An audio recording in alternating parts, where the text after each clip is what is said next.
निमिया पतया झरे जाला आंगनवा में कैसे बहारी जी।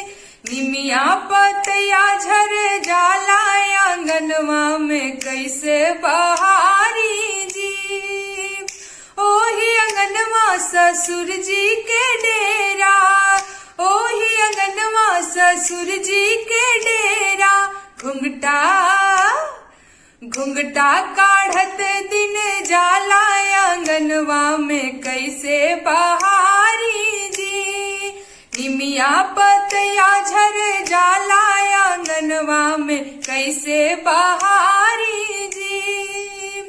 ओही अंगनवा सासू जी के डेरा, ओही अंगनवा सासू जी के डेरा। गुड़वा मिसत दिन जाला आंगनवा में कैसे बहारी जी। निमिया पतया झर जाला आंगनवा में कैसे बहारी जी। ओही अंगनवा भसुर जी के डेरा, ओही अंगनवा भसुर जी के डेरा।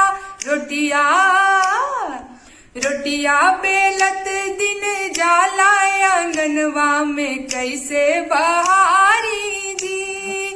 निमिया पतया झरे जाला आंगनवा में कैसे बहारी जी। ओही अंगनवा ननद जी के डेरा, ओही अंगनवा ननद जी के डेरा। चोटिया करत दिन जाला आंगनवा में कैसे बहारी जी।